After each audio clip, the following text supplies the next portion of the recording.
Good morning, good afternoon, and good evening, folks. This is my 2022 year in review, listing off to you all the movies I watched in the theaters this year and one specifically that I watched at home most recently to end off my 2022.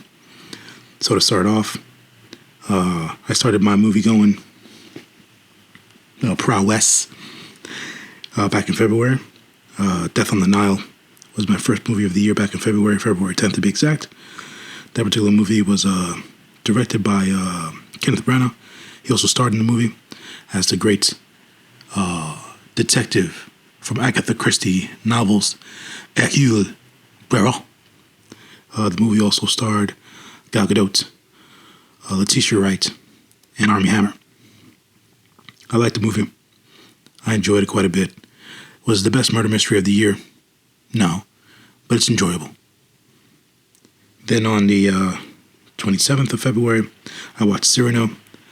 It was more on the musical side than it was on the play to movie side. This particular movie based on the great European literature novel Cyrano de Bergerac, and it starred Peter Dinklage. For those of you who like movie musicals, this is not one of the best ones, but if you want to see and experience someone's creative take on the tale of Cyrano de Bergerac, I'd recommend this one to you. Besides that, it kind of fell for me on the what I expected from this movie. Then March, I went to go see a big time fan experience premiere of The Batman in IMAX at the AMC in Lincoln Square. The Batman, one of my favorite movies of the year. Loved the fact that Matt Reeves, the director of the movie, brought to us the first live-action detective Batman, the best version I've experienced so far. Love the movie overall. The performances from Robert Pattinson, Zoe Kravitz, Colin Farrell, Jonathan Turturro. Did I mention Colin Farrell? I think Colin was, and Paul Dano, and Andy Serkis as Alfred. Man, what a cast. What a film. The Batman. I then went to go watch The Batman again on March 6th. So I watched it twice that month. Then we go into April, where I watched Everything Everywhere All at Once, my favorite movie of the year, on the 24th of April. I then watched on May 1st, excuse me folks, The Northman, directed by Edgar Wright, starring Alexander Skarsgård. This movie was so visceral, so impactful. One hell of a Norse tale. Definitely recommend that one. On the 5th, I then watched the Doctor Strange sequel, Doctor Strange: The Multiverse of Madness. I liked the film. It was different than the first one. Definitely understood as to where they were taking the story. Really liked the cameos. And we'll see as to in what of the parts of the MCU Doctor Strange will be involved in coming into the phases of the MCU. Then on the 29th of May, I watched one of the highest grossing movies of 2022, Top Gun Maverick, which is a very enjoyable film. It was a fun film, nostalgic, hit all the right parts for me, and the action and plane sequences were out of this world. I definitely understood as to why Tom Cruise decided to take this film into sorry folks into the theater realm, and why he did not want this film to go straight to streaming. Top Gun Maverick, definitely recommended. I then go skip the month of June Didn't watch a movie in the month of June.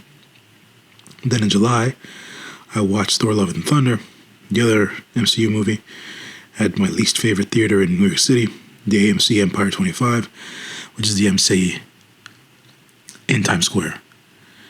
I'm one of those New Yorkers who hates Times Square. Love and Thunder had too many holes in it. I thought they could have done a lot more with Gore the God Butcher, which was Christian Bale's character. They leaned too much into the comedy. I think they did the same thing with Thor Ragnarok as well. I hated Ragnarok just because it didn't take the events of Ragnarok as seriously as they should have. And it was more of the silly and the comedy here in Love and Thunder. And the movie didn't really work for me in that regard. We then go into August. BJ Novak's directorial and screenwriting debut in Vengeance. I really like this movie. It's one of those quirky type of films that would get, like back in the day, would have like a cult following. That's what Vengeance is to me. Like that film, I'd recommend it. That was on August 1st. Then on the 2nd, I watched Bullet Train, an early access screening of it in Dolby. Has a lot of fun with Bullet Train. I really liked the movie. Just a good time at the movies. Great cast. Great action. Bullet Train. It's on Netflix now, if y'all can watch it. I then watched the 40th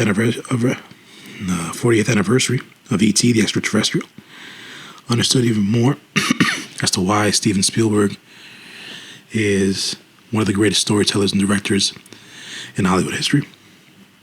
Never got to watch E.T. in its entirety, even as a kid, but got to watch it at the AMC on 34th Street in IMAX. It was a great experience. We all know E.T. the Extraterrestrial. I'd recommend it. Then on the 29th, I watched one of my standout movies of the year, 3,000 Years of Longing, directed by the great George Miller, who's also directed all the Mad Max movies, including the last one, Fury Road. 3,000 Years of Longing, a great story about storytelling and the longing of companionship and wanting to be heard in the world today, or in all times. Terrific performances by Idris Elba as the Djinn, and Tilda Swinton playing a writer and storyteller herself. I highly recommend the movie. Loved it from beginning to end. We then go into September, which was a busy month. On the 11th, I watched an IMAX screening of Jaws from 1975, the original Jaws. Yet again, solidifying the great work of Steven Spielberg and what terror, horror, and suspense feels like and still feels like to this day, how it translated from 75 to 2022. And then on the 12th, I watched a film called Breaking, starring John Boyega. I thought that this particular movie was John Boyega's best performance so far of his film career. I'd highly recommend this movie, not only because due to his messaging, but at the same time due to his performance. Then on the 17th, I saw a very entertaining whodunit called See How They Run. Entertaining, fun, murder mystery film. As you can see, I love those kind of films. Go out and watch this remake that was out in theaters in September. Then on the 18th of September, I watched the David Bowie documentary called Moonage Daydream. Definitely gave me a better understanding into the man, the artist, and the life philosophy in which David Bowie lived in. Great sound design in this movie. Ridiculous and crazy visuals, but a better understanding of the man and the artist. If you want something David Bowie, Moon Age Daydream is that movie. And then the next day, on the 19th, I watched The Woman King, starring Viola Davis. John, excuse me, folks. John Boyega was also in this film. One of my favorite movies of the year. Don't believe everything you read on the internet. The reviews and some of the fan panning. It got review bombed. This movie is one of the better movies of the year. Please go out of your way and watch this movie. It's on demand currently. And it should be on streaming somewhere soon, if not already. And then I watched Don't Worry, Darling on the 29th of September. I was disappointed with the movie due to the ending of it. But sometimes the ending of some movies can really take you out of a film. And this movie specifically did that. It took away from the terrific performance from Florence Pugh. I think Harry Styles did a decent job in this film.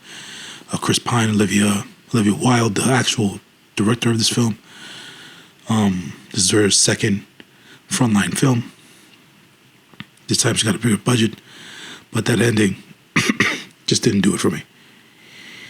Then on October 5th, I went to the AMC Kips Bay 15, met up with my friend Ray, and we watched the movie Pearl.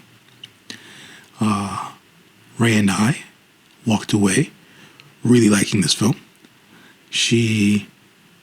Her breakdown of this film, I remember after the movie when we spoke about it, was so unique, yet her. So I'm saying this out loud. If she ever listens to this, I doubt she will, but whatever. I'm going to have her on.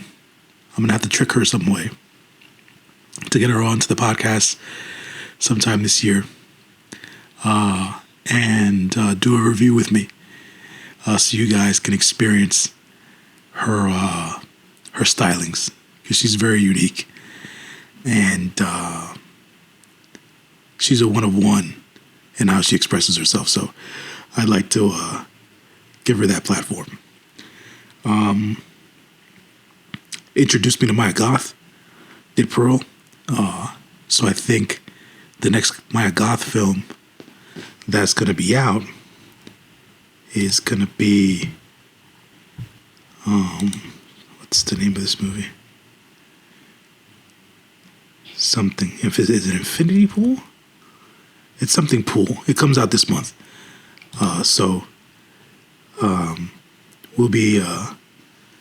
I'll be aiming to invite my friend Ray to watch that movie with me so we can review it. Then on October 9th, I watched one of the funniest movies I've watched in a very, very long time, where I laughed the majority of the film while I was in the theater, Triangle of Sadness. I recommend this film to anybody. The third act, it dropped off a bit, but then it got tied up in a pretty little bow. I think that the overall message and the way that the not society at large, but how the rich and the opulent operate and treat one another and those around them. That satire, it led to a lot of great comedic moments. And this movie, to me, is one of the better comedies in quite some time. Triangle of Sadness, folks. Then on the 10th, I watched Amsterdam. That's the movie with Margot Robbie, John David Washington, and Christian Bale. I liked it. I enjoyed it. I understand why it was panned. But the movie made sense to me in a very non-linear form.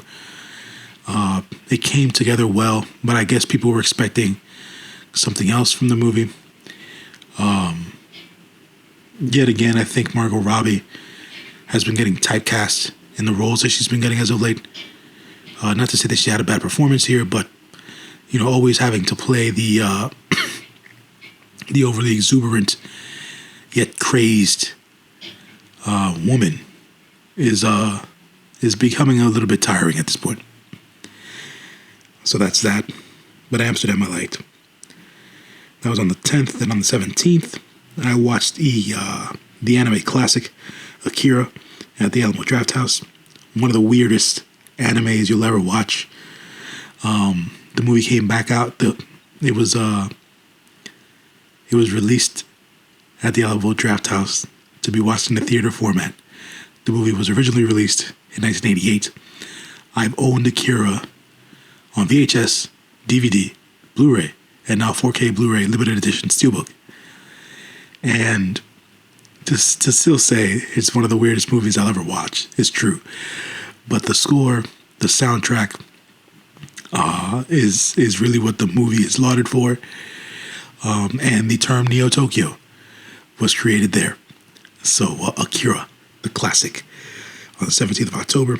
Then on the 20th, I watched Black Adam. Had mad fun with Black Adam. Watched that particular movie with my boys, Rob and Paul. Had a lot of fun with Black Adam. Not a great movie. The screenplay seemed to have been written in the late 90s, early 2000s. And I thought the action was really, really fun. I thought the effects were done really well. But they definitely could have had a better screenplay because the dialogue in this movie sucked. The Rock did what The Rock does. Shout out to Pierce Brosnan for playing a magnificent version of Dr. Fate. Then on the 24th of October, I watched The Banshees of Inisherin. This particular movie, one of the best movies of the year, one of the darkest movies I've seen in quite some time. It's a dark comedy, so it is labeled just as a comedy, but this movie is just dark as hell. And it's also violent. So, walk into this with a little bit of trepidation, but it is still great. A great story of friendship, the breakdown of a friendship, and why people do what they do when given certain circumstances. The Banshees of Inisherin. Fantastic film. I think that Colin Farrell and Brendan Gleeson should be getting some nominations for this particular film here. On the 26th of October, one of my top 3 movies of the year, Decision to Leave.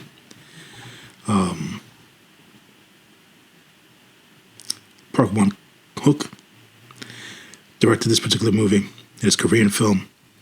One of the most interesting screenplays I've seen in quite some time. It is a mystery, thriller, crime, noir movie with, I don't even know what else to say, but Decision to Leave is a must-watch. Park Chan-wook, is the writer, producer, and director of this film. I can't even say anything else about this movie without ruining it. But I have the review for this up on the feed, I think. So y'all can check out my review for that there. Then comes Armageddon Time. I did not record a review for this. Armageddon Time is a well put together, well performed film, but ultimately, due to some of the subject matter and the portrayal of one of the characters in the movie, it turned me off. So that's why I didn't necessarily want to speak about it. But it is still it's still a good film. Very strong performances from Anne Hathaway and Jeremy Strong, and the young men who played their roles. The movie's based in early 1980s New York, Forest Hills. The movie's basically about a working class Jewish family in Forest Hills section of Queens, dealing with how to raise their son, the youngest of two who seems to